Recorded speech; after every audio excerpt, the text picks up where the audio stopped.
Ladies and gentlemen, we will now show a video message from Simon Clarke, Secretary of State for Levelling Up, Housing and Communities. I'm delighted to be with you virtually today in my new role as the Secretary of State for Levelling Up, Housing and Communities. I'm sorry I cannot be there in person as I would like, but I hope over the coming weeks and months I will get a chance to meet and talk to as many of you as possible as we work to deliver for our country and earn the chance to do so again at the next general election. I want to start with a simple core proposition. Levelling up matters. It matters economically, it matters politically, it matters morally. This spring, I visited a St Pius X Catholic primary school in Park End in my constituency. Park End is a ward in Middlesbrough, not far from where I grew up. It's one of the most deprived communities, not just on Teesside, but in the whole of the UK. But it's also home to people who are determined, resilient and proud of their community, their town and their country. I had lunch with the pupils at St Pius's. You could not find a nicer, more thoughtful, polite and friendly group of children. They were an absolute credit to their head teacher, Mrs Walker, their parents and to each other. And it was a visit that stayed with me. Because delivering on Levelling Up is about transforming the life chances of those children and children across the country.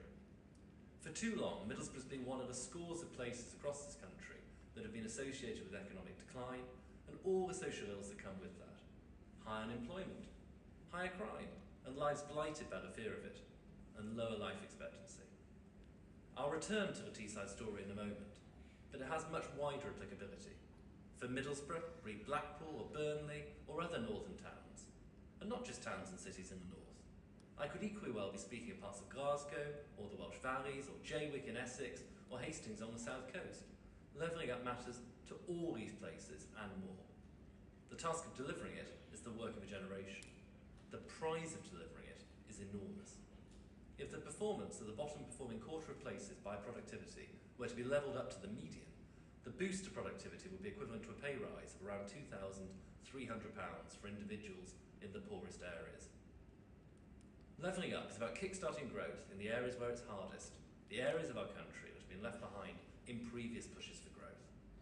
We want to turbocharge success, but to do that, we must recognise that we're not working on a level playing field. It is my job, and that of this government and our party, to address this. And here, I would say one thing above all else. We have no lessons to learn from the Labour Party. The legacy of the last Labour government on these questions was one of failure. Their solution to a lack of jobs was an unsustainable expansion of the public sector that did nothing to deliver economic opportunity or resilience. They squandered the opportunities of a time of global stability and affluence on gimmickry, ducking the hard challenges of public sector reform. Labour ignored the Midlands and the North when they were in power. For every 10 private sector jobs created in London and the South between 1998 and 2008, only one was created in the Midlands and the North. And they patronised and ignored the voices of Britain's left-behind communities in a way that reached its logical nadir in their arrogant response to the people's decision to leave the European Union, that was embodied by no one more than Keir Starmer.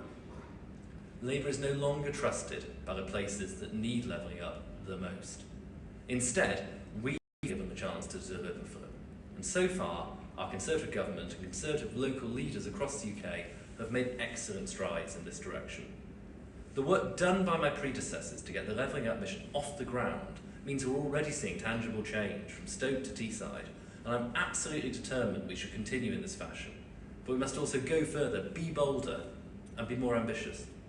We must continue to help rejuvenate our local areas, support our high streets, and reinstil a sense of community.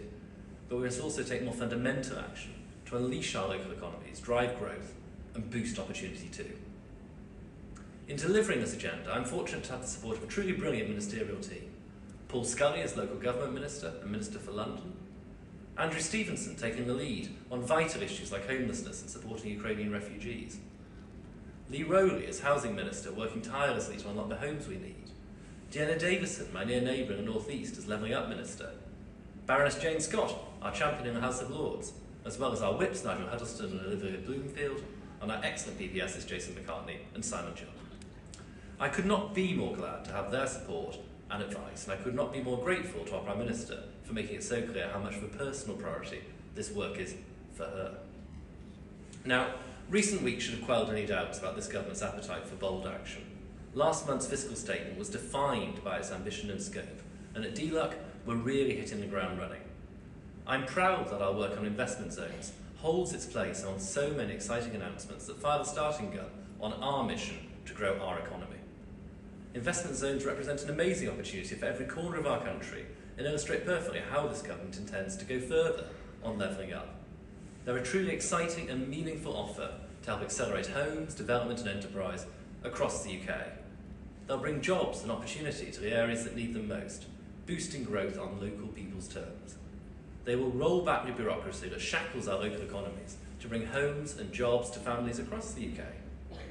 We remain committed to the same outcomes we've always been clear on the environment and beyond, but are determined to speed up the processes to get growth going. Investment zones are ultimately defined by three things. The first is consent. We're absolutely clear that these zones must be led by the people who know best what their area needs and what it does not. There will be no top-down imposition of these arrangements on anywhere that does not want them. Don't get me wrong, I'm passionate about the benefits that these zones can bring and I will advocate for them wherever I can. But ultimately, if local people decide an investment zone isn't for them, then that will be the final word. The second principle is a targeted and precise action. Investment zones will target specific and effective sites that would benefit from accelerated development and a tax structure that incentivises investment. This is a practical proposal for change. Which brings me to the third principle of pragmatic acceleration. This is an outcomes-focused policy that seeks to accelerate investment, development and growth. That means finding where things can be sped up and doing it, not revisiting already shovel-ready projects and slowing them down. I'm delighted we've already got the portal open for local areas to submit their applications to get an investment zone in their area. And let me give you a sneak preview conference. The reception from MPs, councils and mayors alike has been fantastic. Investment zones are the first major step that we've taken in this new look government to deliver on our promise to level up in a conservative way. This conservatism will guide our agenda across the department's portfolio, which is why I'm also steadfastly committed to increasing home ownership, getting more people on the housing ladder to give people security, a stake in society and somewhere to call their own is a fundamentally conservative goal. Investment zones will help deliver many of the homes that we need, but we must go further. I want to reassure those hoping to get on the housing ladder that you remain at the heart of our agenda for government. In the coming weeks, I'll be fleshing out how we homes on the market and improve access to those homes. This will build on the work of both this government's recent measures to lift the worst of the stamp duty burden and of previous Conservative administrations, which is paying dividends in the form of record numbers of homes being built today. I want, like the Prime Minister, to build more houses and to do so in the right way. Accelerating development of brownfield sites is of the utmost importance, as is building beautifully. We want to grow organic communities, not impose cardboard boxes across our shires. And as with investment zones, local consent will sit at the heart of our plans. Because it is not the case that either home ownership, investment zones, or the wider challenge of levelling up can be addressed from Whitehall. We know as Conservatives that decisions are best taken as close as possible to the people that they affect. I'm proud and passionate about what devolution has brought to many of our regions and want to build on those successes. The people of Birmingham don't need me to tell them that. Andy Street has truly led the way here in the West Midlands. We meet in a city and a region transformed by his leadership. His champion of this region is a fine example of the good that mayors can do. I want to create many more mayors in areas like the East Midlands, where Ben Bradley is leading the way, but also in the south of our country, where even if the title may differ, the principle of strong, directly elected leadership is central to enabling the highest level of devolved government. I also want to strengthen and deepen the powers of our existing mayors so that they can crack on with the work of delivery. People like Tees Valley's Ben Houchin. I want to return to a moment for what's been happening on Teesside. I talked earlier about the challenges that my home area faces, but there are also huge opportunities which Ben is helping to unlock. In so doing, he's shown just why elected mayors can make such an extraordinary difference. Whether it be in saving Teesside Airport from closure, securing thousands of new jobs in clean energy on sites like Teesworks, right next to our new Freeport, Ben champions our area, both to central government and to investors at home and abroad, delivering opportunities that until recently few would have dreamed of. He's shown what Conservatives can do locally when we are empowered to. And as we deliver, so we unlock pride and purpose. Teesside is becoming somewhere that successful people are moving to, rather than moving from, and somewhere where a child studying today at a school like St Pius's Primary can realise a bright future. So there is so much we can enable through devolution, and this is why I care so much about it. The flip side to devolving and empowering local government is that strengthening accountability is vital. I intend to support the local authority sector and to be an advocate for it, but I'll also crack down on mismanagement wherever I find it, such as in Thurrock, Nottingham or Croydon. I believe in local government because I believe it delivers for our people, the taxpayers. Where it does not, there must be effective scrutiny, turnaround programmes and consequences, and I will say more about this in the weeks ahead. Conference, there's so much else that I'm charged with delivering and on which I will expand over the months ahead. When it comes to building safety, I want to finish what my predecessors started, to fix our system for the long term, to protect leaseholders and to ensure industry fixes the problems it created. I will push on with pragmatic, common-sense reform that protects leaseholders, facilitates an operable insurance industry, and ensures we never have to face a tragedy like Grenfell again. The legacy of Grenfell must be better standards and safer homes for everyone. That is why I am resolved to fix the cladding issue as soon as possible. As we enter into autumn and winter, the government also remains focused on protecting the most vulnerable from rising energy costs and the wider cost of living in a world turned upside down by Putin's aggression. Our measures to protect households during the pandemic worked, and to help those facing cost of living pressures now, we're delivering thousands of pounds worth of support to households and businesses, as well as our new energy price guarantee. We will remain committed as a department, and I as Secretary of State, to doing all that we can to limit homelessness and rough sleeping. I'll be working closely with my new colleague Andrew Stevenson on this. Together, we will work to ensure that we build upon the fantastic support and dedication that this government has already given to tackle the scourge of homelessness. I know I will have the support of you all in delivering on this work, and that's why I want to end this speech by saying thank you. I know the importance of the grassroots of our party to what we're trying to achieve. You, the boots on the ground, the activists and the volunteers, the canvassers, the candidates and the councillors, are the backbone of our great party. It is because of your delivery, of leaflets through doors, of local services from our Conservative councils, and of our message of optimism and patriotism to every corner of the country, that we have the platform and the ability to deliver for the country in government. And as the Secretary of State responsible for levelling up, for local government and for communities, I want to ensure I am always working with you and for you to deliver on the extraordinary opportunities that lie ahead.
Ladies and gentlemen, please welcome the Chancellor of the Exchequer.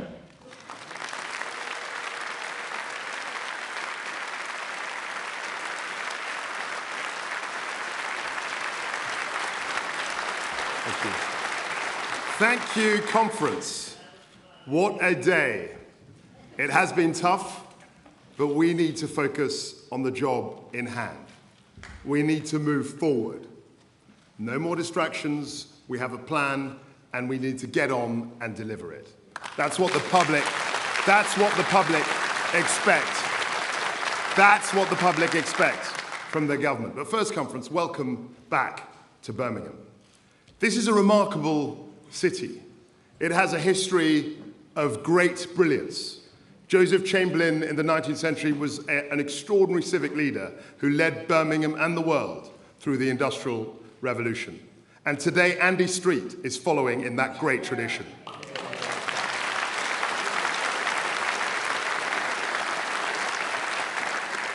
Grafts and grit turned this small town first into a thriving industrial market, then into one of the centres of the Industrial Revolution, which powered and grew not just the British economy, but provided the new technologies that changed the world forever.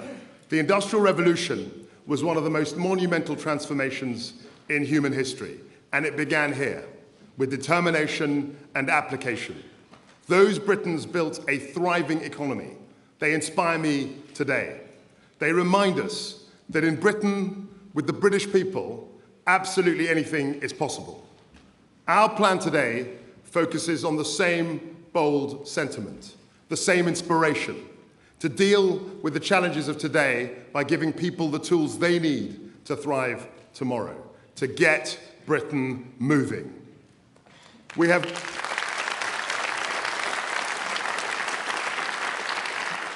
great ideas. We have the same inspirational people, and I know we have the same determination. Our growth plan, set out 10 days ago, will ensure we focus relentlessly on economic growth, because we must face up to the fact that for too long, our economy has not grown enough. The path ahead of us was one of slow, managed decline. But I refuse to accept that it is somehow Britain's destiny to fall back into middle league status, or that the tax burden reaching a 70-year high is somehow inevitable. It isn't, and it shouldn't be. We needed a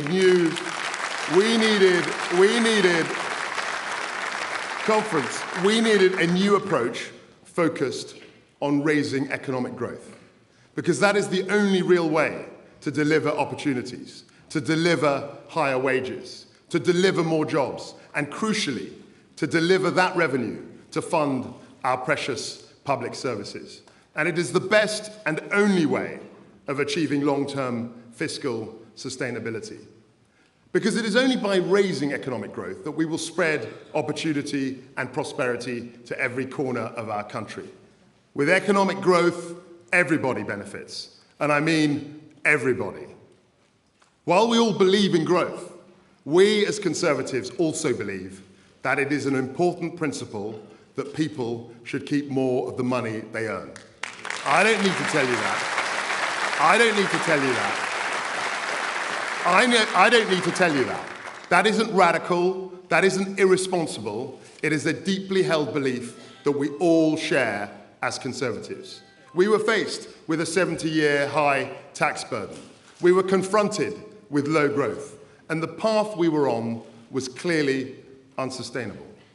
So that's why we are cutting taxes for working people. That's why we will reverse the national insurance hike on the 6th of November. And that's why we will bring forward the 1p cut to the basic rate of income tax by 1 year.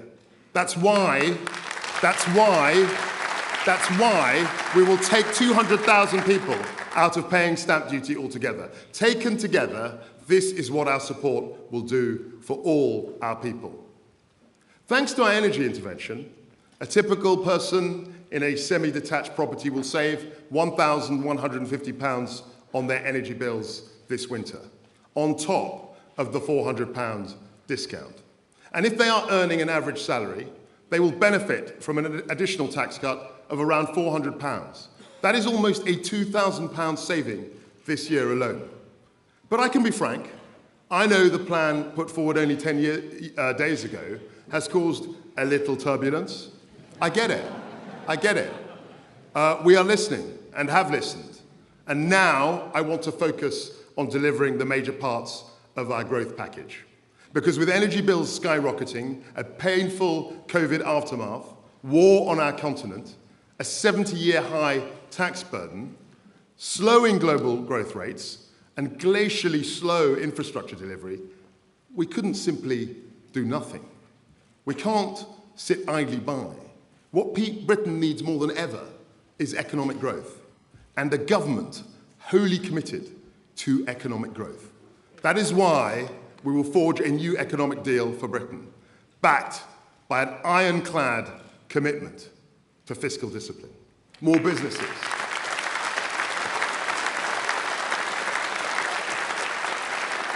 More businesses, more jobs, higher pay, more money for public services. Because we cannot have a strong NHS without a strong economy. We can't have good schools without a strong economy. We cannot fund our armed forces without a strong economy. So growing our economy should be our central and guiding mission.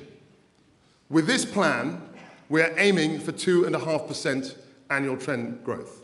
We've done it before, and we can do it again. And even in the face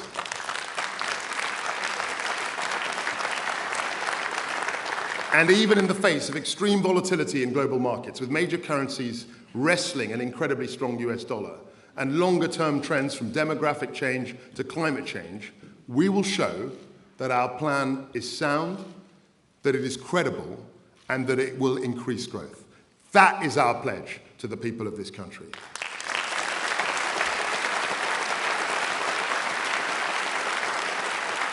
However, conference, there is an immediate challenge facing not just our country, not just our people, but the whole of Europe. The high cost of energy driven by Putin's barbaric invasion of Ukraine. Cast your mind back just 4 weeks ago. We had dire warnings of extreme energy prices to come. Corner shops to heavy industry predicted unprecedented disruption. Business groups feared mass unemployment. Entire livelihoods were on the line. Make no mistake, this was a very real prospect for our country. So within 48 hours of taking office, we announced one of the most significant interventions ever conceived by the British state. Annual energy bills of up to £6,500 from next year were staring us in the face. Everybody was worried. Now we are holding down the price at an average of £2,500. Not just this winter, like the Labour Party promised, but next winter too. 2 years of significant taxpayer support to protect our people. Because this government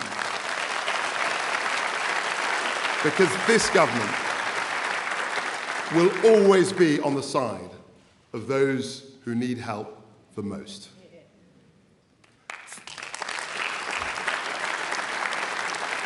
For our businesses too, conference, help is on its way.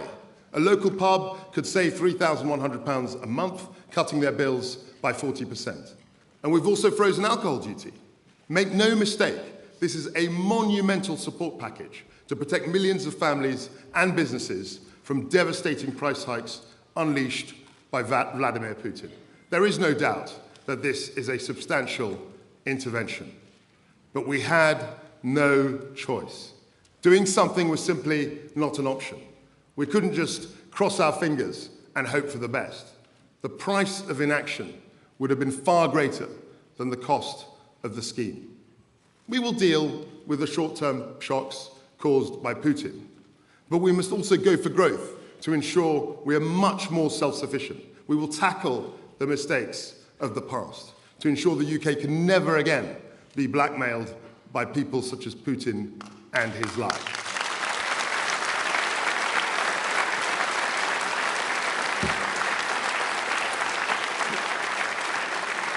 When COVID hit our shores, we were right to intervene to protect lives and livelihoods. And I can say in all sincerity that we went into that crisis in a much better position because of the action we have taken over the last decade. Because of successive Conservative governments, the UK now has the second lowest debt to GDP ratio in the G7.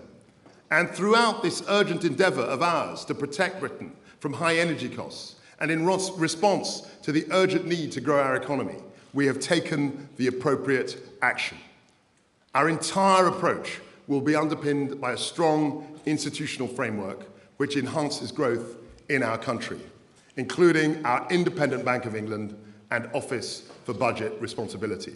We will have a strong fiscal anchor with debt falling as a proportion of GDP over the medium term. That is the Conservative way. But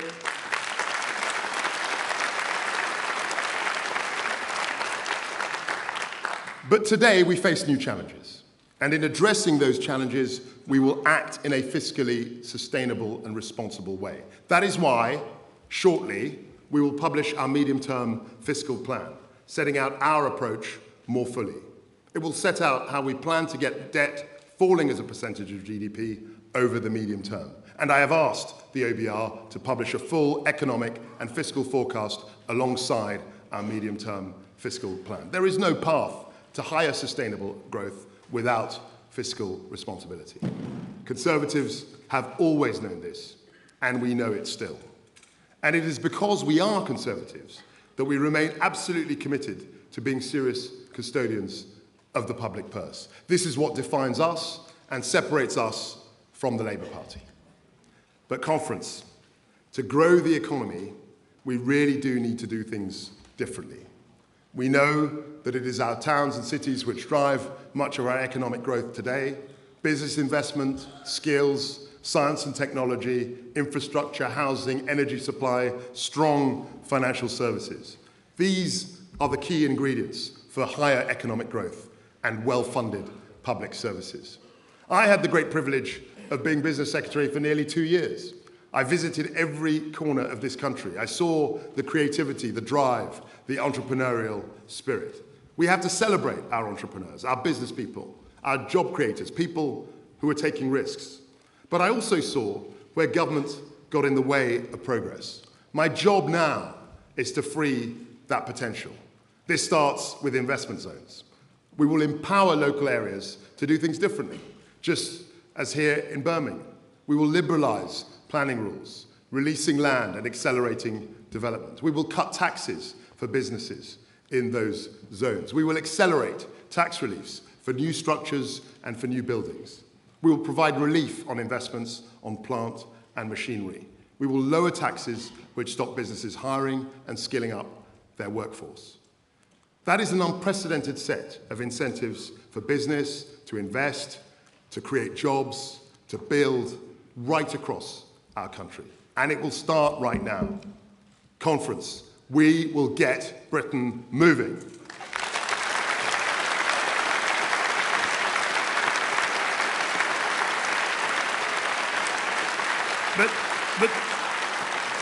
But too often regulation holds business and Britain back. Stifling red tape puts up too many barriers for entrepreneurs looking to scale up. There are too many rules for small business owners who want to take on an apprentice. There are too many burdens on our finance sector, stopping it from investing in key projects. And when Britain's innovators, job creators, entrepreneurs, and risk takers are held back, so is Britain. That is why we will review, replace, or repeal retained EU law holding our country back.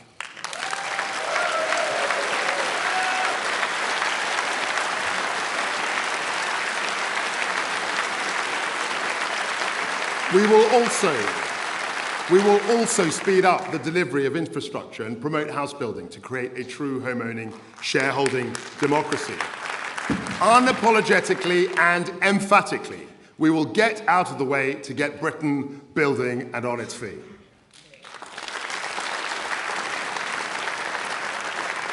Over the coming days and weeks, we will forge ahead and break down the barriers that have held our country back for too long. On childcare, agriculture, immigration, planning, energy, broadband, business, financial services. Sensible economic reforms to produce more of the products and services we need to drive down costs, to create jobs, and to generate higher pay and productivity. And when it comes to those who would hold us back, we will act. Pernicious strike action disrupts the lives of British people and slows down our economy. It stops children going to school. It stops parents from going to work. And it stops people from getting the vital care that they need.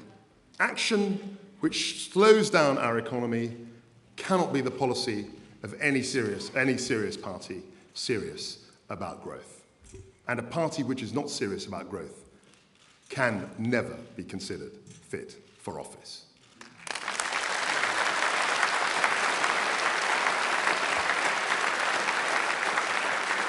So we will introduce important reforms to stop strike action from derailing our daily lives. Reform to get Britain moving. Conference, I am unashamedly a pro-business conservative.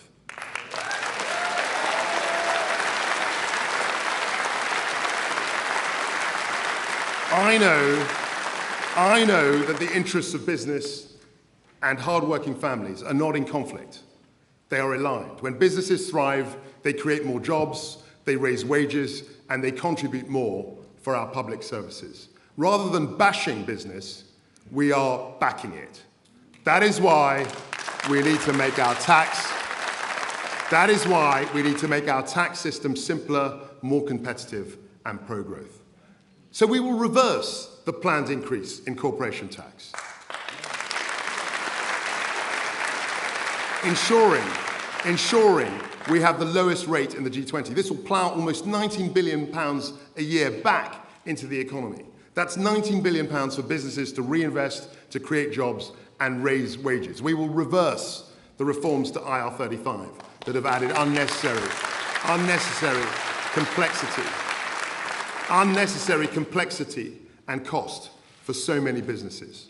We will maintain the £1 million annual investment allowance, giving 100% tax relief on investments in plant and machinery. For over a decade, the Conservative Party has stood up for working people in this country. Since 2010, we have delivered the lowest unemployment since the 1970s, 1 million new businesses, more than doubling the tax-free personal allowance. We've taken 2 million of the lowest paid out of paying tax altogether. The national living wage, boosting the pay packets of the lowest paid. Fuel duty, frozen for 12 years. The £1,000 uplift in universal credit, making sure work always pays. These are great achievements, conservative achievements. And let us not forget, when this party came into government, we were met with the full force of Labour's economic incompetence.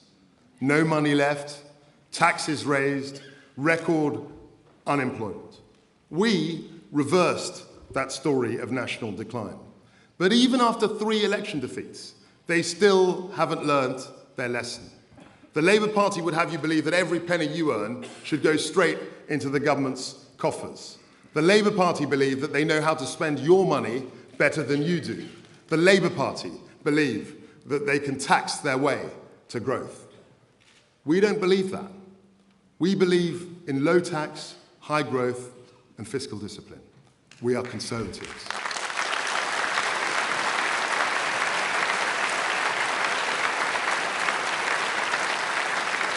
And that conference is what our growth plan delivers. Last week, we saw a Labour Party with the same old ideas, renationalisation, empty slogans, no plan for growth. But we as Conservatives believe in Britain. We love this country. Our patriotism isn't something that we turn on and off and negotiate like the Labour Party. It goes to the core of what it is to be a Conservative. It is an unyielding quality. Yes, we have challenges to face. But our plan will take this country forward. We will get Britain moving. We will deliver lower taxes for you and your family, and we will grow our economy. I know we can achieve that goal. With grit, with drive, and with determination, we can meet the challenges of this new era. Thank you.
Ladies and gentlemen, please welcome Secretary of State for Digital, Culture, Media and Sport, Michelle Donnellan.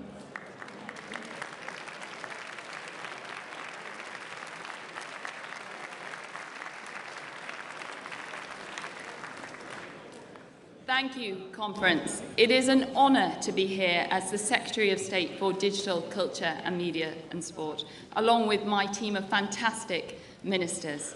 And of course, back here in Birmingham, which this year became the second biggest tech city in the UK outside of London. It is also the city that encapsulates every aspect of what I will deliver.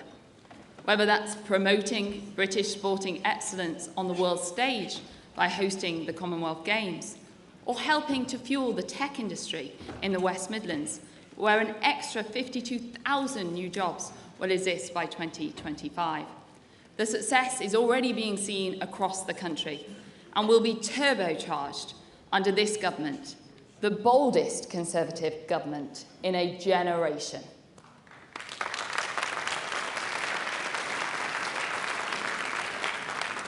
And I will be ensuring that my department is at the heart of this as a true engine of growth in the UK. And while the areas we may cover in DCMS may seem at opposite ends of the policy spectrum, actually my own priorities all boil down to a few very simple areas. Common sense goals, if you like. Because in everything that we do, I want us to create, connect, and also protect. Create more highly paid tech, digital and creative jobs that will provide genuine opportunities for you and your children. This will be the beating heart of our mission to grow the economy. I will also work to connect communities up and down the country to better deliver broadband, 5G and phone signal. It is fundamentally wrong that in today's age we still have people living in rural communities that find it difficult to get a phone signal to call their loved ones. And this is going to change.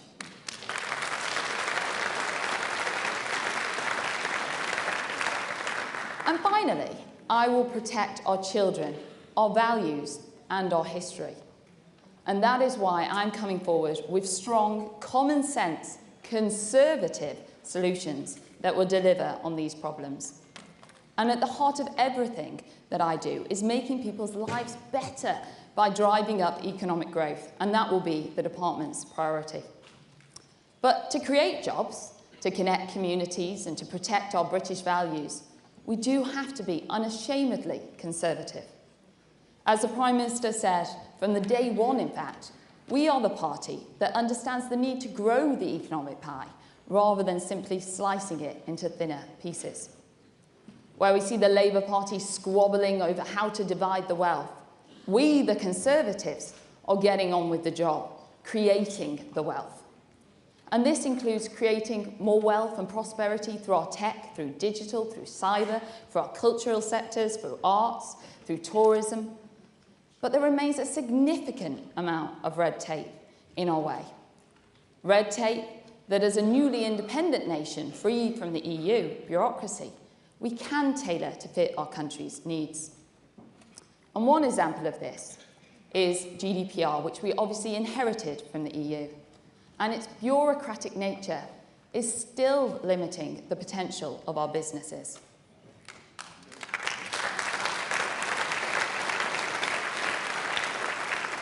So much so that researchers at Oxford University found that businesses' profits were actually capped by 8% because of GDPR. In a survey that my own department did, 50% of businesses told us that the EU mainly one-size-fits-all GDPR system had led to excessive caution amongst their staff when handling data. We even, in fact, believe it or not, had churches write to the department pleading to us for change so that they could just send out our newsletter to their own communities without worrying about breaching data rules. Conference, this is mad.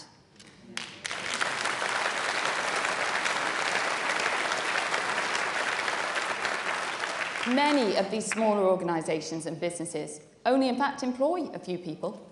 They don't have the resources or the money to navigate the regulatory minefield that is GDPR.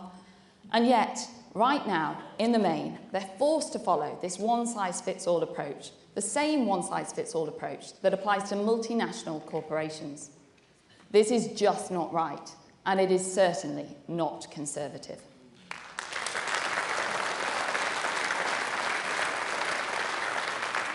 And that is why today, conference, I am announcing that we will be replacing GDPR with our own business and consumer-friendly British data protection system.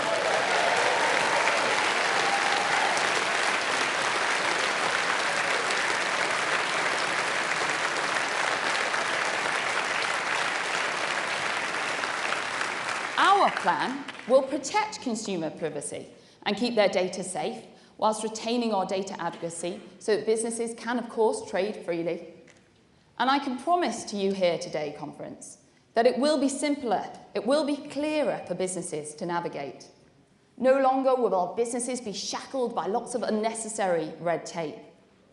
At the moment, we all know we have a shortage of electricians and plumbers and other skill sets, yet GDPR ties them in knots with clunky bureaucracy. In its place, we will go further than we have said before, because we will co-design with business a new system of data protection that will look to those other countries who manage to achieve data adequacy, but they don't have GDPR, like Israel, Japan, South Korea, Canada, and New Zealand. Our new data protection plan will focus on growth, on common sense, on helping to prevent losses from cyber attacks and data breaches, while also protecting data privacy. This will allow us to reduce the needless regulation and business stifling elements, while taking the best bits from other countries to create a truly bespoke British system of data protection.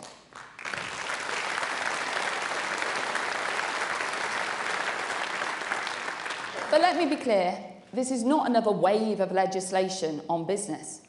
Business won't have to wrap themselves up in complicated legislation. This is about simplification. In fact, it is the government seizing the opportunity to support our job creators. And I will be involving them right from the very beginning, starting in the design, so that together we can create a tailored, business-friendly system, one that protects the consumer, protects data advocacy, increases the trade, and that also is a good data protection system, but enables us to create and increase productivity and avoids the pitfalls of a one-size-fits-all system. It is truly time that we seize this post-Brexit opportunity, that we unleash the future growth potential of our British business. We can be the bridge across the Atlantic and operate as the world's data hub. But conference, you also know there is much more to DCMS than just data. And as someone who is passionate about grassroots sport, especially having Melksham Town Football Club and Chippenham Town Football Club in my constituency, I've seen firsthand the impact that they can have on local communities. And I could not be more happy to be the Secretary of State in charge of sport at a time when British sporting excellence truly is all around us. Our heroic lionesses, well, they inspired millions of girls and football fans across the summer, kicking off a new era in women's football. The world also watched in awe as the Commonwealth Games took the nation by storm, exhibiting the very best of British talent and culture. And what's more, this Conservative government didn't just deliver the Commonwealth Games on time and on budget. We delivered it on time and under budget.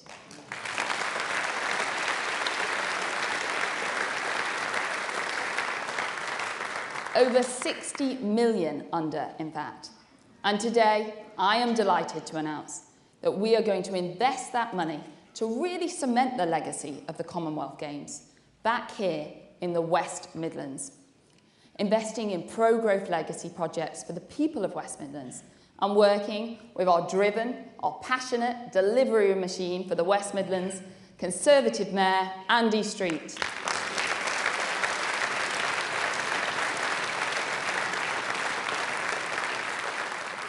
So while the Labour Party tried to choke growth in the West Midlands by backing crippling rail strikes, we're getting on with the job of injecting investment and producing growth, not just here but around the country. Because this is also a government that connects a new household to full fibre broadband every 7 seconds. And rolling out good broadband and high 5G has the potential to revolutionise our country's economy, accelerating growth, jobs, and improving the quality of life for millions of people. For some people, it might mean better broadband and 5G will mean that they can access streaming services and have a stable connection in their home. For others, it might mean that they can get access to 5G-connected mobile health scanners, bringing next-generation health centres to their town. Or for farmers, it could enable them to use live sensors to detect in real time about the fertilisation and moisture needed for their crops. The possibilities are endless. And the benefits extend far beyond just being able to load up a web page quickly. And that's why I will soon be coming back to Parliament to announce a package that will make it easier for us to roll out broadband across the country, and that will accelerate major progress. There is also a huge opportunity for the growth agenda with the cultural, arts and creative industries, and also media. And we want to continue this trend by ensuring that we accelerate by investing in the skills that we need.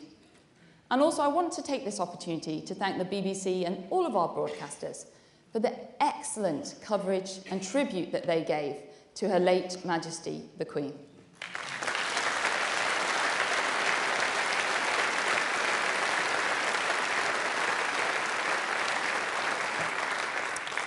Another area of growth is tourism, which is booming.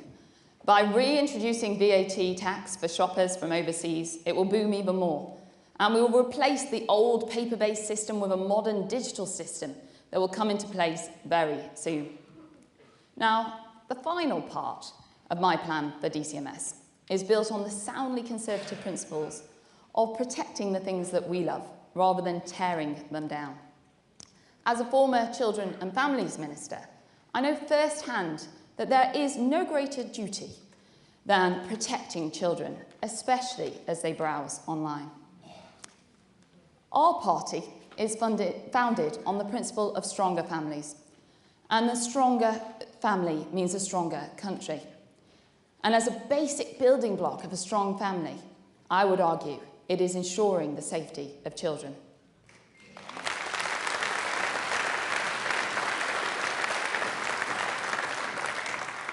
Conference, for too long have we enabled social media giants to chip away at the innocence of children by feeding them dangerous content, contrary, in fact, to their own terms and conditions, which we all know has led to devastating tragedies.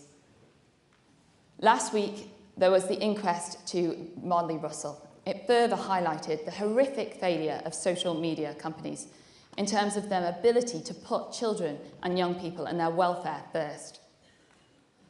I think we owe it to Molly Russell and all of Molly's family to ensure that we do everything in our power to stop this from happening again.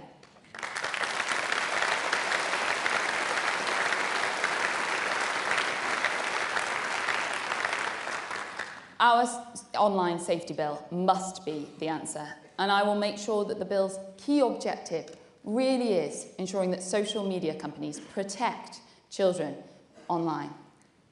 Conference, I can confirm here today that the bill will be returning to Parliament, and my dedicated team of ministers and I are working flat out to ensure that the bill is delivered and that we are strengthening the protections in place for children. But rest assured, Conference, that I'm also making changes to the bill in relation to freedom of speech for adults.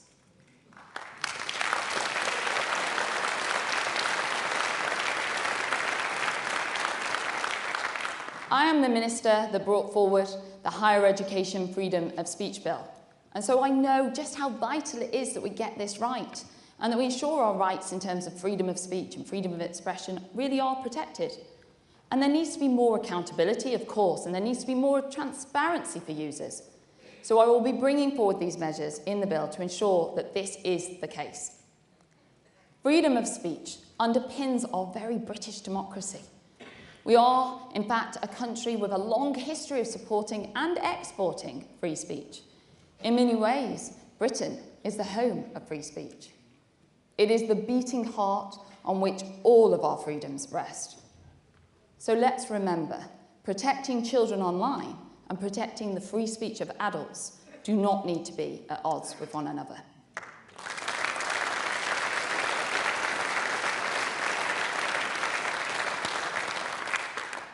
As you can see, fairness, honesty, and common sense are the values that I rely on to take those big decisions. I'm an evidence-based politician, and over the coming months, you will see that I'm certainly not afraid to tackle the big issues and make the big decisions. And one thing is for sure, I will ensure we stick to our conservative principles to make people's lives better and also fairer. Because we are the party that delivers high-paid jobs in tech and digital so that our economy grows. We are the party that connects our country to fast broadband and 5G so that families and business can prosper. And we are the party that protects British culture and institutions with common sense. This bold Conservative government is going to accelerate our delivery and stand true to our principles. So thank you, Conference.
Please welcome Kemi Badenoch, Secretary of State for International Trade.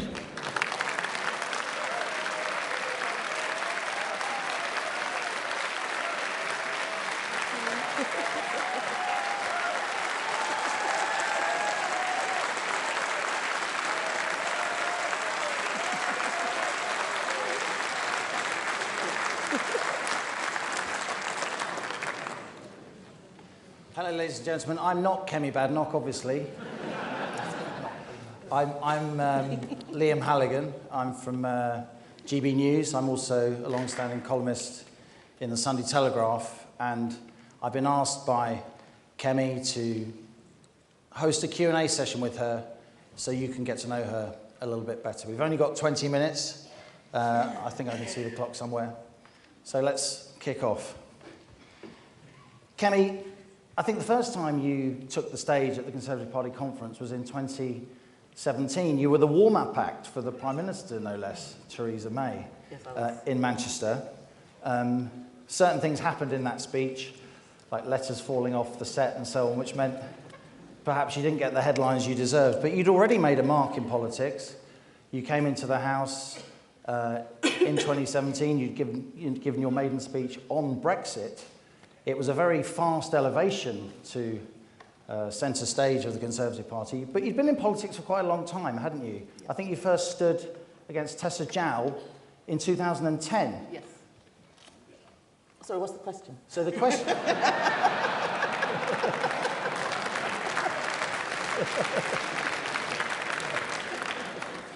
So I guess the question was, how did it feel after quite a long time to stand up and address conference on that day? Absolutely terrifying. It's wonderful because I tell people the Conservative Party is my family. And even in that speech I talked about how I married my deputy chairman. But giving speeches is terrifying, which is why I'm doing an in-conversation this evening, because despite the fact that people seem to like it when I say stuff, I worry about the things that can go wrong, and I find having a conversation an easier way of explaining some of the things that are important about Conservative philosophy than just talking in a speech. The Conservative Party have known about you and your talents for a long time, despite the relatively short time you've been in Parliament, and I think the whole country really got to know you during the Conservative leadership contest. When you saw that there was going to be a leadership contest, how long did it take you, Kemi, to decide to stand? About 24 hours, and it's very hard to describe the mindset that I was in at the time. I had resigned after agonizing over resigning. I didn't want to resign, and I resigned with my friends, who are both sort of friends personally as well as philosophically. And there were so many things which I felt I had not been able to say because I'd been on payroll for a very long time. I'd been a minister, party vice chairman, and I thought, now I'm the backbencher. Now I can say exactly what I think, but what will make people listen, and what is it that I think our party needs to do. And quite a few people also encouraged me to stand, so it wasn't just a fit of megalomania. I did have a lot of people encouraging me. But it was difficult because when you're standing to be leader of a party, and in this case to be prime minister of a country, it's a very serious decision. There's going to be a huge impact on your family. And you can't also help feeling overwhelmed by imposter syndrome. So on the one hand, someone who is fairly ideological like me, I know what I think, and things have to be done in a certain way. This absolutely has to be done. And then you think, oh my God, being prime minister of a country, imposter syndrome sort of overwhelms you. So you're going through quite a lot of turmoil of emotions. But I'm really glad I stood in the contest. I think that I said a lot of the things that the party wanted to hear, but and I don't think I would have been a Secretary of State without it. It was nice to be able to show Liz, now the Prime Minister, that I could do more than what I had been doing, and I'm really grateful for the opportunity that she's given me. And I have to say, to quote Bruce Forsyth, ladies and gentlemen, didn't she do well?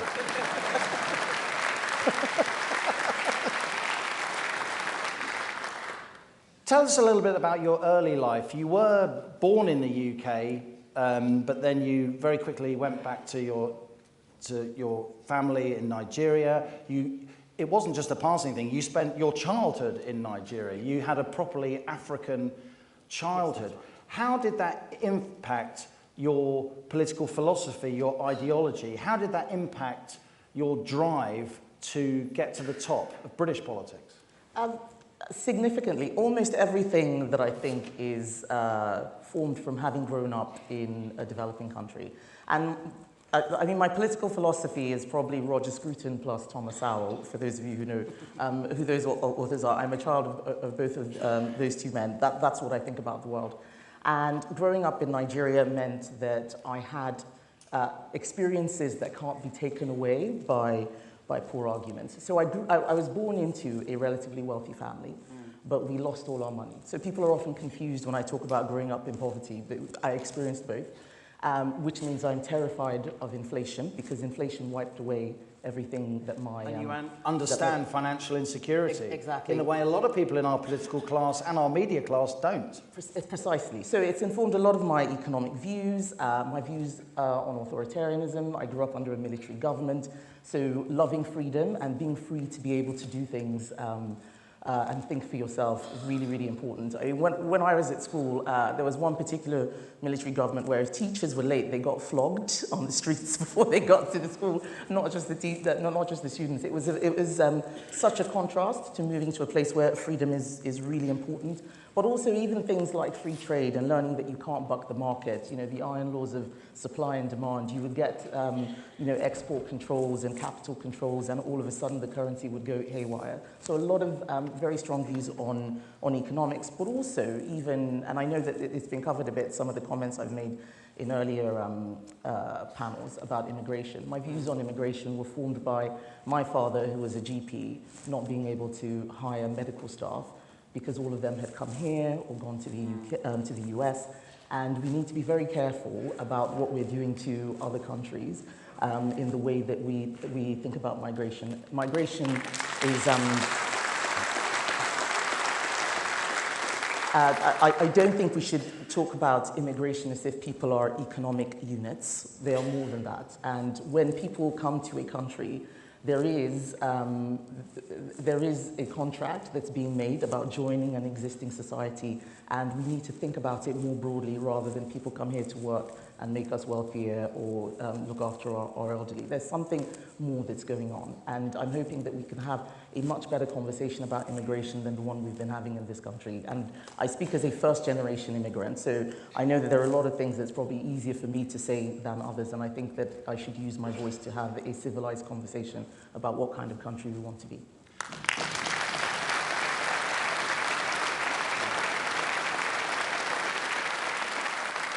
And just briefly, I've been to Nigeria several times, West Africa in general.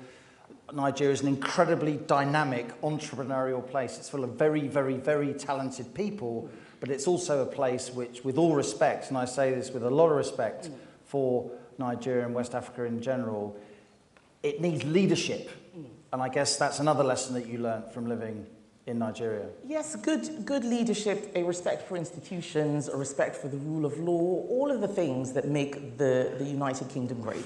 And we know that our country is great because every day we see, you know, thousands of people trying to get here. And it's one of the reasons why I'm so frustrated with the narrative about how terrible the UK is and how everything we do is wrong. And it's quite striking to hear people talk about their own country in this way. Many people who you would consider part of the establishment, thank you, and elites talking down their country, because it has an impact. It even has an impact on things like my new role in trade. If you are telling the rest of the world that your country is, you know, is terrible and racist, what do you think happens when your trade secretary goes to a developing country to ask for things? It means that they suddenly will view you with suspicion. There's so many knock-on effects of this type of talk that people don't realize. It is very indulgent, and it frustrates me because when I try and talk about these things, I end up being characterized as a culture warrior. These things are not trivial. They are very, very serious, and we need to get a little bit more serious about them. Our economic problems and our cultural problems, as we think, they are quite interlinked, and separating the two isn't necessarily helpful in terms of finding a way forward. Now, as I've got to know you over recent years, I've come to understand that you really are a politician with a hinterland. You're a trained engineer. You really know your way around coding and computers and so on. You work very closely in terms of your politics with Hamish Badenoch, who himself stood as a Conservative councillor, was a Conservative councillor in Merton in South London. You've got 3 lovely young children. Politics is really, really important to you, and indeed to Hamish, but it's not everything, is it? You do have a life outside of politics. Not anymore.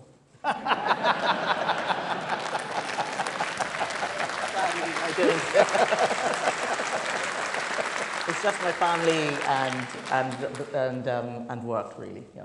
But you did do things before you came into Parliament. How important is that you had a career in your own right? You weren't just you didn't just go from a PPE course to become a SPAD and then into politics. No, I actually think a lot of the things I did just before and during university helped shape me. I mean, anyone who watched the leadership hustings would have heard me talk about McDonald's 1,000 times. Yeah, that was my first job, and it had a profound Were you any good? impact. No, I wasn't, because I never got the stars. Oh, you didn't get the stars? No, so it was not my, it was not where my core skill set lay. Was it the fries station you didn't perform, or the shakes? I was very bad in the kitchen, but I was okay with the money. Hamish is a great cook. Yeah, he is.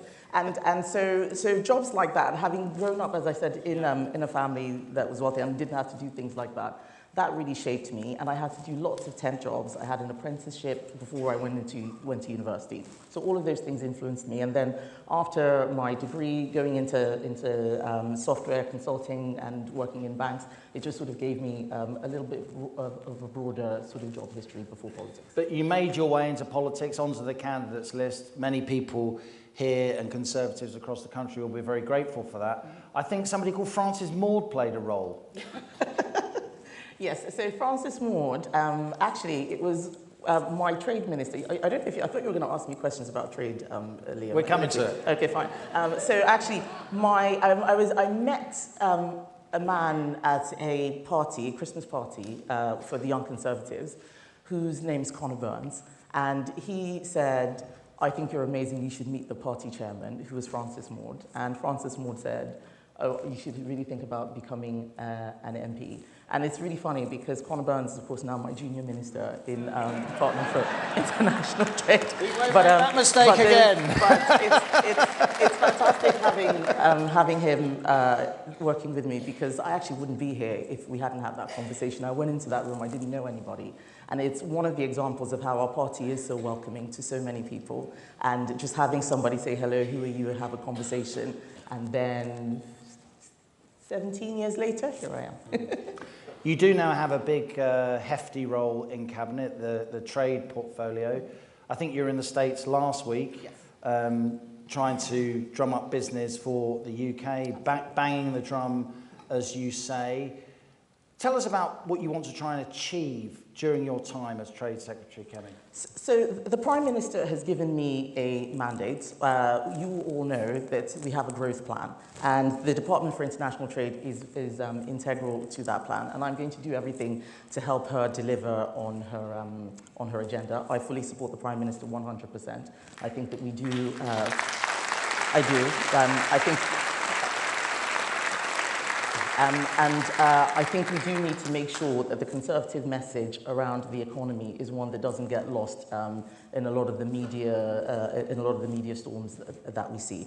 So yes, trade is going to be very important. I am trying to shift the Overton window of trade as we see it beyond trade deals. So everyone thinks the Department of International Trade does trade deals. So trade deals are great, but they're not the only thing. Trade deals are like the motorway. It's fantastic, you get them built, but if the cars aren't going back and forth, then you might as well not have built them.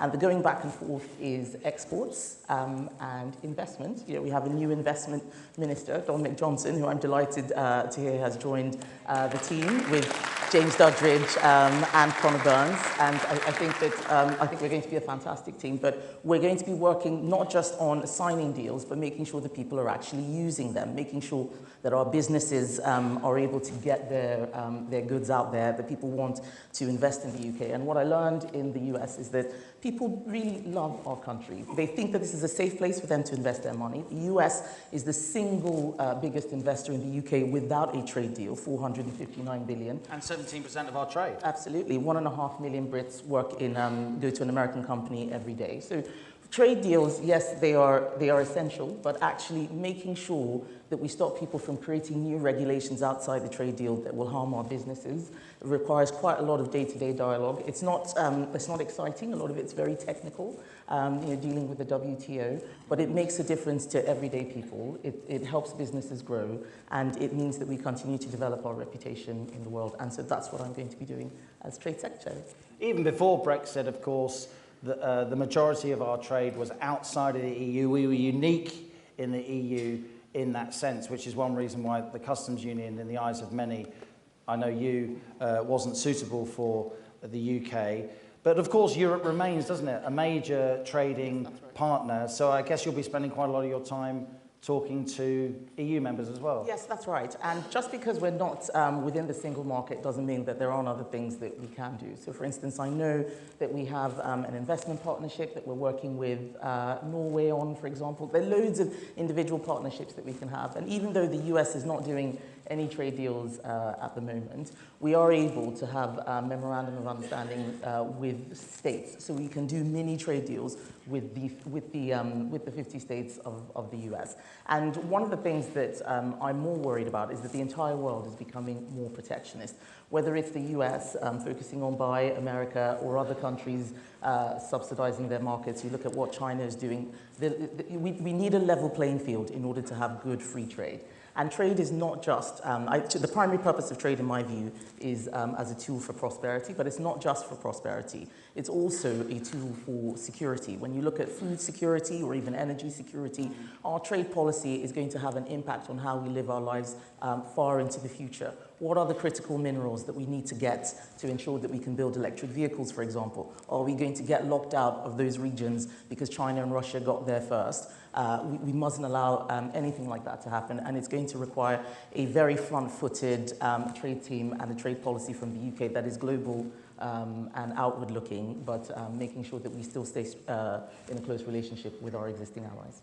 Now, you're a member for Saffron Walden, of course, beautiful North Essex market town, distinguished... Liam is a constituent, which is why, that's why I asked him to do this. Former members for Saffron Walden, of course, have included Deputy Common Speaker Alan Hazelhurst and indeed nobody less than R.A. Butler, That's right. whose grave is next to the beautiful Saffron Walden St Mary's Church. Just give us a little bit of your sense of how important education has been to you in getting you where you are now and your passion for education. It's been absolutely vital. It's a cliche to say so. I would not be here without the very good education which I had supported, of course, by my parents and their philosophy that it was the most important thing. And when you see just how many people around the world struggle to get a good education, you don't take it for granted here, but it's also the reason why I'm of the view that we need to have rigorous standards across the board in all our schools, and also give teachers the tools that they need to make sure that we can educate our children so they're the brightest and the best.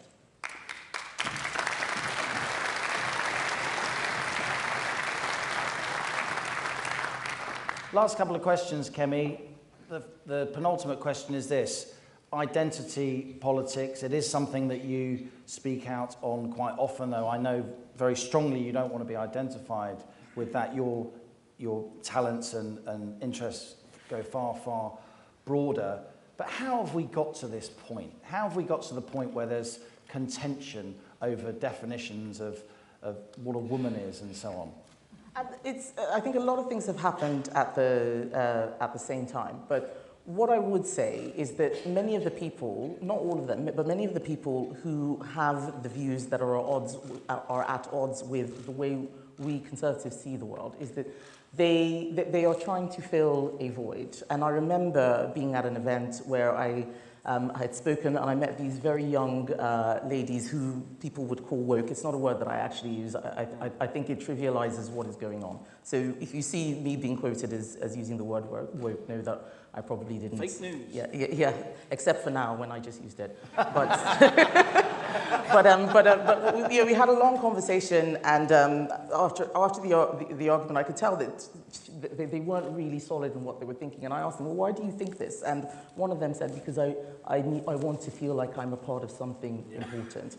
And we mustn't forget that at the heart of this is a lot of people are trying to find their way around the world, whether it's replacing religion or family or a sense of belonging. And that's something which, as Conservatives, we completely understand.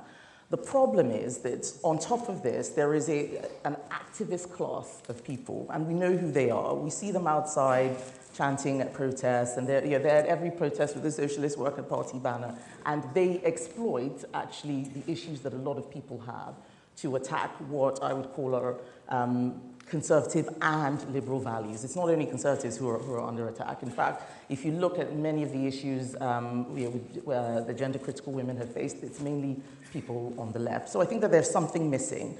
But the reason why it's got to this stage is because we have lost the art of political argument ourselves. So I don't think that as conservatives we should point fingers all the time. Sometimes we need to look inwards and look at what we are doing wrong.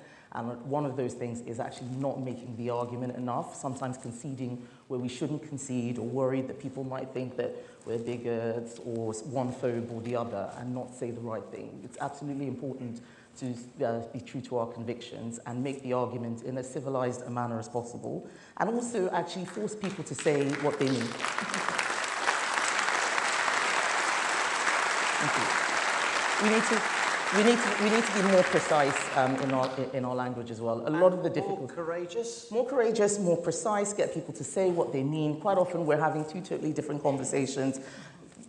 Leave Twitter, it's just a bad place. I call it the devil's message board, but it feeds a lot of this.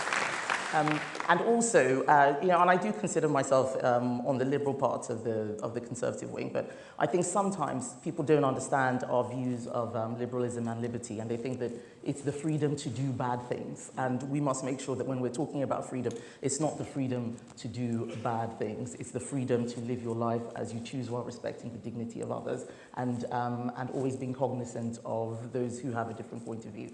And I think if we do that, then we'll get to a better place. Final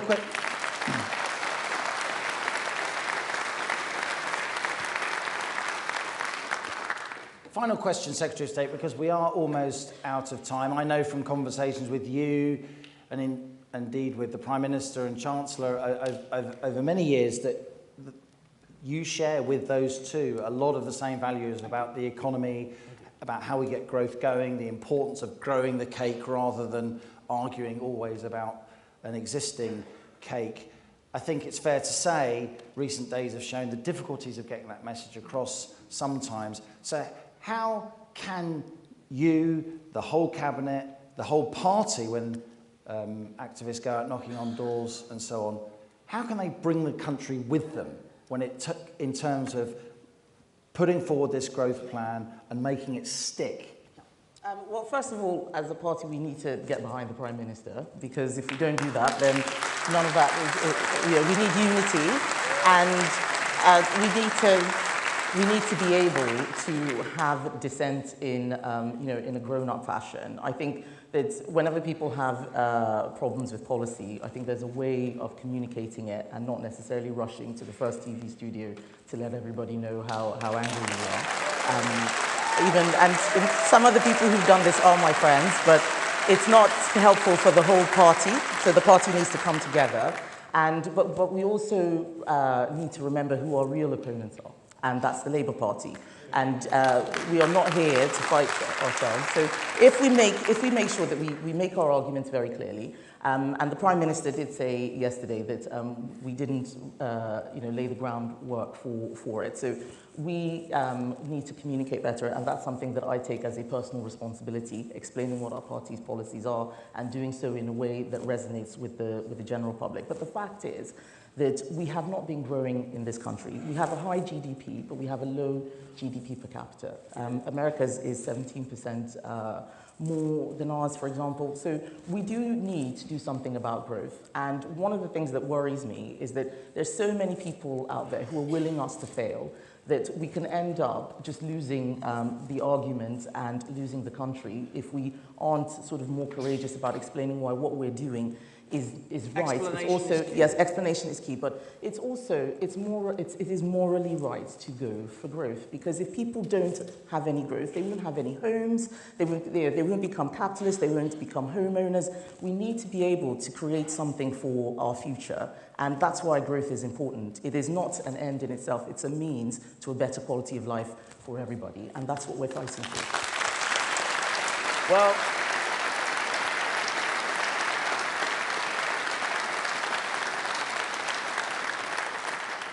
Kenny Badenoch, MP for Saffron Walden. Didn't I mention Saffron Walden? Secretary of State for Trade.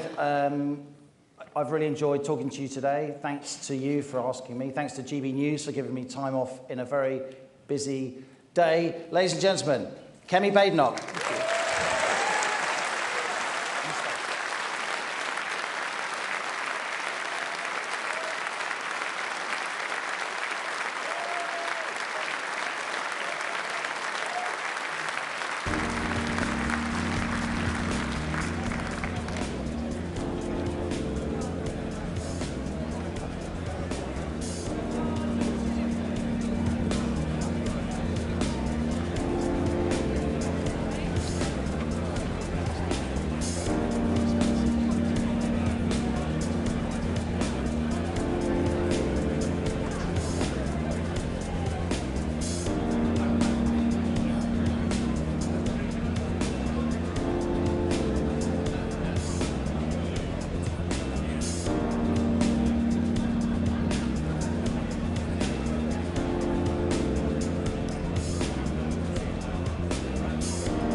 Please welcome Secretary of State for Environment, Food and Rural Affairs, Rano Jayawardena.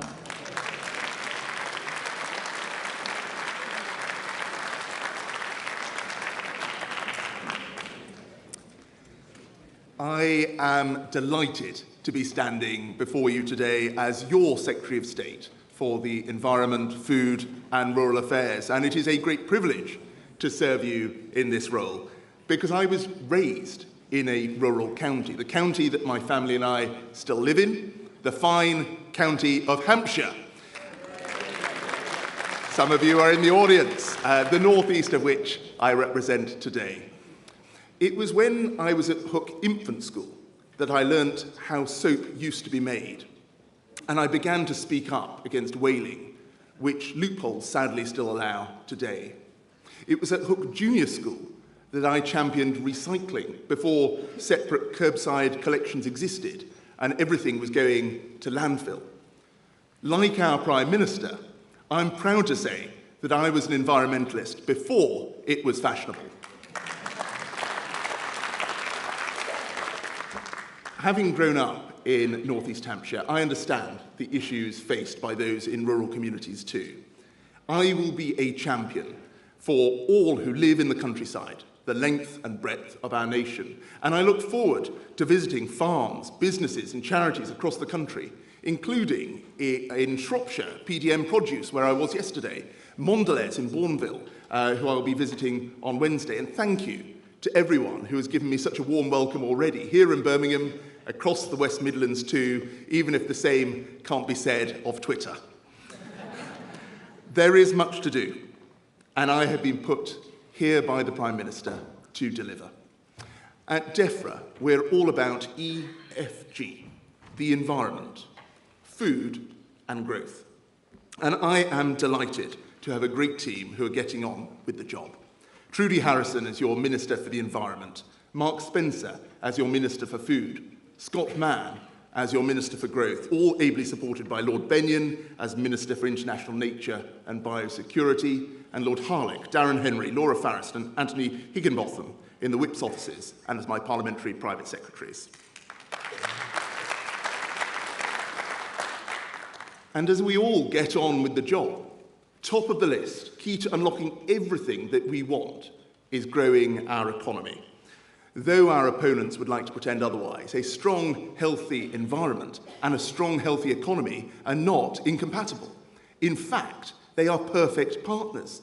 A strong economy and a strong environment is how we deliver in a conservative way. And that's why I can assure you today, my friends, that my department should no longer be seen as one that follows the EU, imposes rules and impedes innovation. Instead of being a regulatory department, we are now an economic growth department.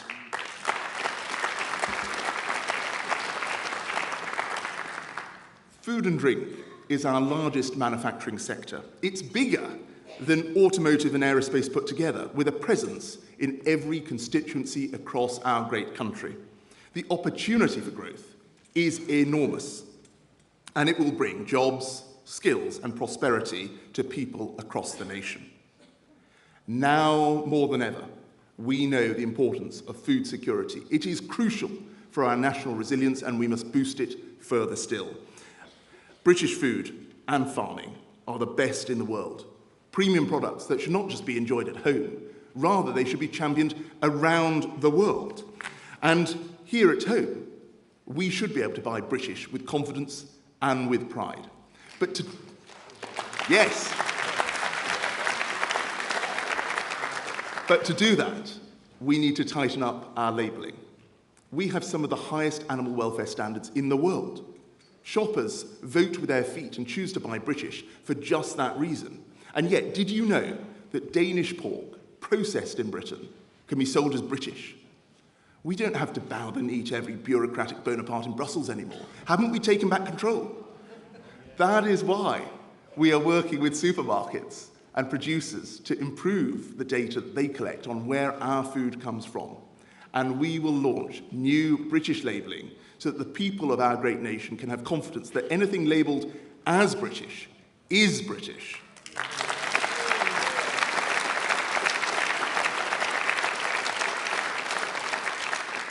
And this is an extra Brexit bonus too. Instead of keeping the world's best food and drink a secret, we will sell more of it around the globe, with the Union flag symbolising, once again, the quality that people around the world want to buy. Whilst at the Department for International Trade, the Prime Minister and I were determined to open new markets, and we succeeded. British beef is back in America. We are chicken to Mongolia. We are shipping Scottish salmon to Saudi Arabia. And our friends in Canada are enjoying Scotch whisky too. But this is just the beginning. And like the Prime Minister when she was the Environment Secretary, in a fortnight, I will be in Paris at the world's largest food fair, bigging up British products.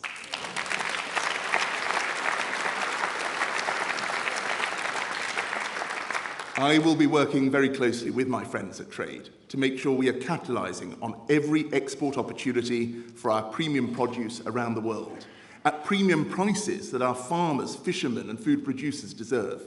We have huge opportunities, from lamb to the Gulf, dairy to the Far East, the list could go on. But the opportunity isn't just demand-led. Supply-side reforms are crucial. Now that we have left the EU, I'm delighted to tell you that we are going to free our farmers, and we are listening to all sides for new ideas to get Britain growing, such as the review undertaken by Baroness Rock to back our tenant farmers. And unlike the Labour Party, we trust our farmers, so we will be cutting red tape that has held our farms back for far too long.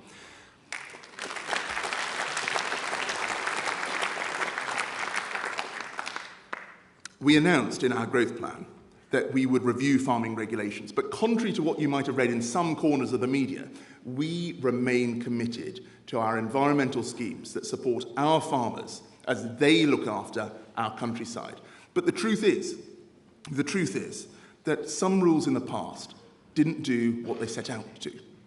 The three-crop rule and the greening requirements are already gone, and we will be announcing more in the coming weeks. I bulldozed 400 trade barriers in my time at Trade, and I will continue to get things done.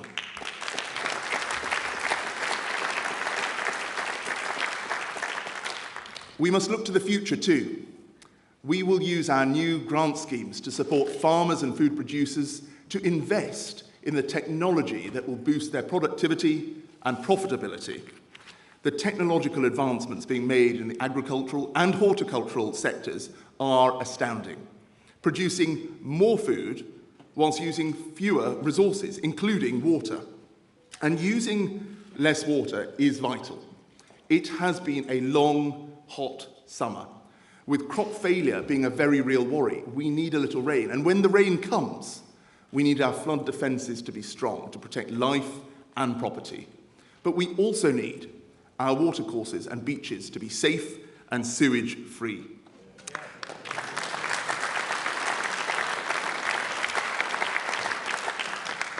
I believe in private enterprise. We all do. It's business that creates jobs, secures our prosperity, and pays for our public services. Private enterprise is intrinsic to our conservative DNA. And yet, we all know that government must step in if there is market failure. Our water companies have a lot to answer for. Too much water is wasted through leaks each year when we should be conserving it. And in 2022, we still find sewage in our rivers and on our beaches. That is not on.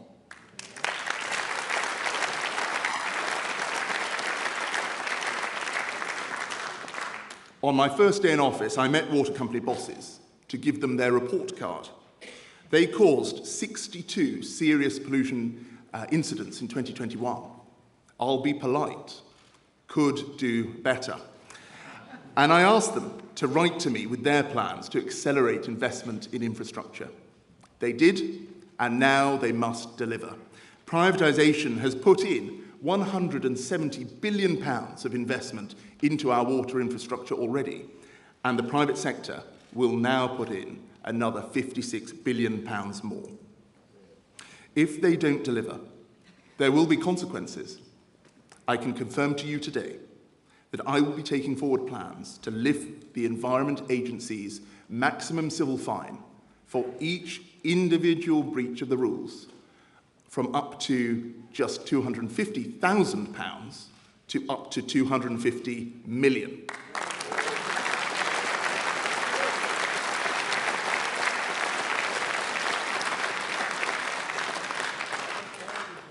This doesn't only affect families going to our beautiful British lakes, rivers and beaches in the summer, or surfers braving the cold winter swells. It has repercussions for our environment at a time when our biodiversity is seriously under threat. Biodiversity is declining faster than at any time in human history. We rely on nature to provide us with food, water and clean air, and biodiversity is crucial to enabling nature to be productive and resilient. More than a half of global GDP is estimated to be dependent on biodiversity and nature. That's over £40 trillion. When I was first elected, I founded the all-party parliamentary group on endangered species. I can tell you, I believe in halting the decline. Except, I should say, my friends, for the decline of the lesser, but still too often spotted, the so-called Liberal Democrat. That's a species I'd be happy to see remain on the endangered list, because I stand shoulder to shoulder with you, my friends. Like you, I have fought the Lib Dems and the Socialists in communities across the country as an association officer, as a councillor, and as a Member of Parliament. And in this brief, at DEFRA, I will work night and day to preserve our green and pleasant land. Our rural landscapes, the clouded hills, the mountains green, are precious to us all, and we have a duty to our children and our children's children to protect them.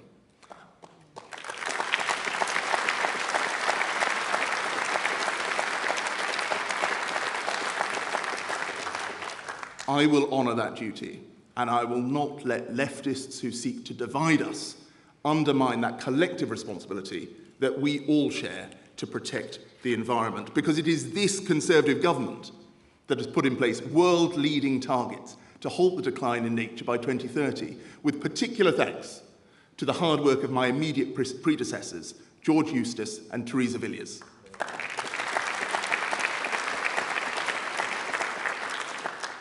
This is a challenge, and one that requires action by many to be achieved. But achieve it we must, for it is critical to the growth that we want to see, the conservative environmentalism that we all believe in. We are going for growth, where a healthy, strong environment is part of a healthy, strong economy. There is a huge task. There is much to do, and we are determined to deliver. Thank you.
Ladies and gentlemen, please welcome Chloe Smith, Secretary of State for Work and Pensions, and Eleanor Howie.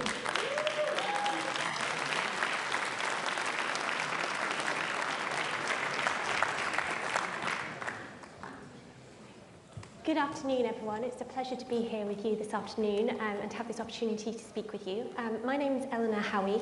I'm the CEO of a company called Valiant Lingerie, in which capacity I have the opportunity to work really closely with people who've been infected by issues like a diagnosis of breast cancer, for example, and in the future, moving forward, with people who have other functional requirements. And it's in that capacity that I've had the pleasure of meeting the next speaker, who I'm going to have a chat with today, Chloe Smith. So without further ado, I would like to take this opportunity to introduce you to your Secretary of State for Work and Pensions. Chloe, I want to take this opportunity to say huge congratulations to you on your new role. Eleanor, thank you. Thank you, Conference. Conference, I'm really excited to be with you as a brand new Cabinet member and to talk about our absolutely critical job of getting people into work. In fact, you can see one of our conference logos up there to the side of the stage. This is how central the work of my department is to our mission of going for growth. So I'm Chloe Smith, as you introduced me. I'm the Member of Parliament for Norwich North, and I'm very proud to be one of the longest serving female Conservatives in Parliament, and I'm totally thrilled to now be the Secretary of State for Work and Pensions. Before we get into our subject matter today, I'd like to thank the activists and the members who are with us here in the hall and maybe following from home as well. I, for one, have beaten Labour 5 times in a marginal seat, but I know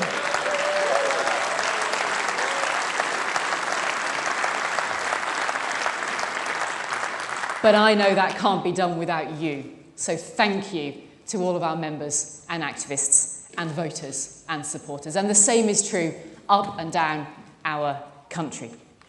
Eleanor, I'd also really like to thank you for joining us today. This is your first experience of a party conference, and you are really welcome with us because You're a very inspiring person in what you've done with your business. I find that venture you've taken really inspirational, both as an entrepreneur, of course, but also in terms of what you do. And we share that experience of the impact of breast cancer. And as it's Breast Cancer Awareness Month, let's say to people who may be following us today that it is an opportunity to check for signs that might be there and to then go and get that seen to at the first opportunity.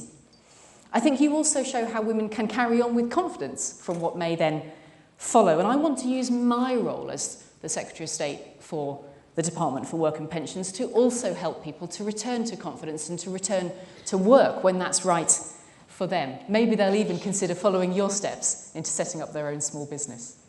Thank you, Chloe. Thank you for those kind words. And we have spoken about our shared interest in empowering women to feel confident. So it's great to hear. One of the things I'd like to hear from you about is what role you see the DWP playing in tackling the challenges that face our labour markets at the moment. I think these challenges are absolutely central, Eleanor, to where we are as a country, and the DWP has a critical role to play in this. I'd like to thank my team at the DWP, and many are here in the audience. My ministers, Victoria Prentice, Alex Burghardt, Debbie Stedman-Scott, Claire Coutinho, our fantastic PPSs, David Johnson and Jerome Mayhew, and our whips, Joe Churchill and Byron Davis. Now, our focus, our mission, will be to help people to start and stay and succeed in work. And by doing that, we drive the economy. We need to help businesses fill their vacancies.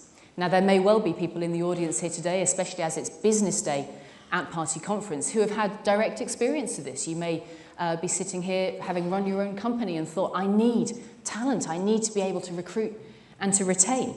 And whilst unemployment is at its lowest rate for 50 years, which we should celebrate, vacancies are nonetheless too high. And so that limits growth, that leaves potential unfulfilled. My department will be helping to rise to that challenge. We want to help claimants into work, and we want to support those who are known as economically inactive. Now that means as many as 9 million people in our country who have not recently been looking for work. We need, as Conservatives, to focus on what people can do, not what they can't, and we will be doing that as a department. Now, we're already making changes to help people to find more hours and to earn more. That's critically important at a time when people are very anxious about the cost of living. And of course, it's also true that part of our department's mission is to help more people into work, which in turn means that with a sustainable tax base, we are able also to make sure our public services are on a firm footing for the future. Great, thank you. We've also spoken in the past about our shared interest in business and the role of business. So perhaps you can tell me a bit about your view on that. What is the role of businesses? Of course, also absolutely instrumental in this, because of course it's businesses' own vacancies, and we want to be able to play that role to help British business to thrive. Now, how do we do that? We are supporting businesses, of course, with our plan for growth, and you've heard the Chancellor and others, and I think you have the treat of the Business Secretary coming shortly this afternoon as well. And that includes the supply side reforms and the many projects we'll be working on up and down the country to get things moving. We're also supporting businesses with their energy costs, just as we are supporting households. But we know in turn, of course, that businesses want to be able to take people on, and businesses know that that means they will have to skill people up, they will have to invest in training.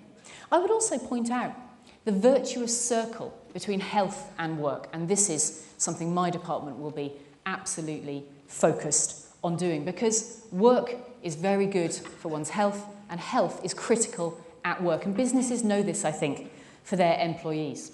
So to have people start and stay and succeed in good work, British businesses will be thriving as well. Thank you. I think that leads really nicely onto something that's close to my heart and I know is an interest of yours, and that is what we can do to ensure that people who have disabilities or are facing health conditions to support them in playing an active role in the workforce. You're absolutely right about this, Ellen, and it really is a passion that we both share, and I'm absolutely sure shared also by the audience here today. And indeed also I know something that a lot of businesses are beginning to focus on, and in many cases extremely successfully. Let's not forget, of course, that actually we've seen a great milestone passed earlier this year where we surpassed a manifesto commitment. We had hoped we might see 1 million more disabled people go into jobs over 10 years. In fact, that target got smashed in just 5 years. So this shows a number of factors at work, but also is something to be very, very proud of. Now, over the past 3 years, looking a little more widely, we do see rising inactivity, driven by increasing numbers of people leaving the workforce due to health problems, and also some different choices being taken by the over 50s. We, of course, want to retain that talent. And I believe there is much more we can do to help people get the chances that they deserve. Because, of course, as Conservatives, that is what we believe in. Everyone needs the chance of a good job. When I was the Minister for Disabled People, I saw, as an example, how deaf people were too often left out, too often excluded in work or in education or in wider society. And that's why I was so proud to help lead the changes represented by the British Sign Language Act. And can I also thank our interpreters who are with us all through the conference. Now, there's much more to do.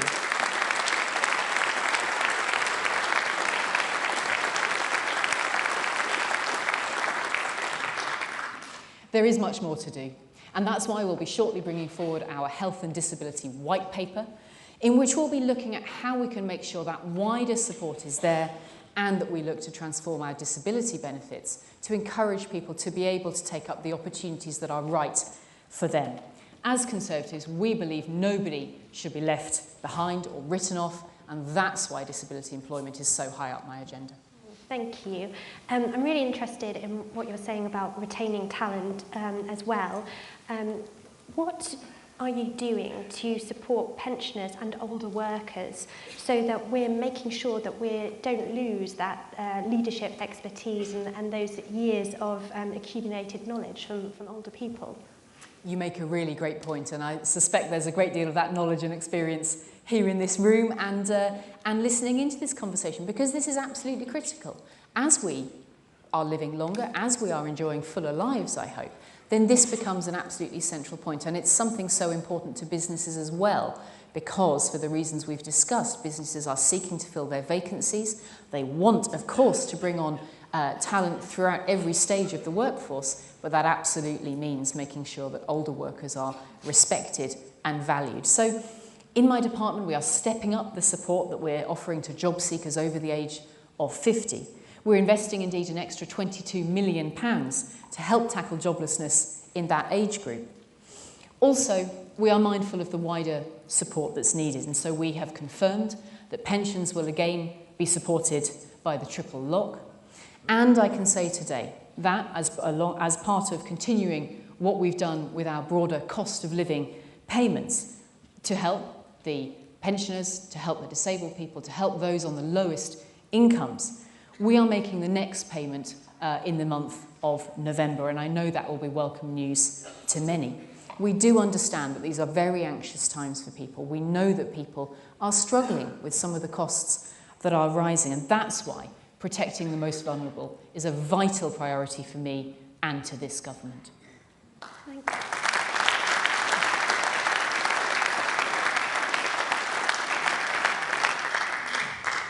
Thank you so much, Chloe. It's been really great hearing about everything that you're doing and about your ambitions for the future. I know that there are many things that you're really passionate about, and you're bringing that passion to your new role and to the challenges that lie ahead. So thank you so much for talking to me about it today. And Ellie, thank you for coming to join us. I really am excited. It's a huge job we've got to do. There's no doubt about that. But if we are going for growth, if we are helping people into more jobs and to earn more and to find opportunity and to find prosperity, then this is where we make that difference. As Conservatives, we believe that everybody should have that chance at a really great job. And I know that the businesses who are here today and who are part of the fabric of our nation up and down the land, that is where we can really help. And that is what going for growth really means. It's an opportunity to help millions of people. It's an opportunity to look at inspiring role models, perhaps like yourself, Ellie. But it's an opportunity also to make that difference in every household in the country. That is my mission, and conference, thank you for being part of it as well. Thank you.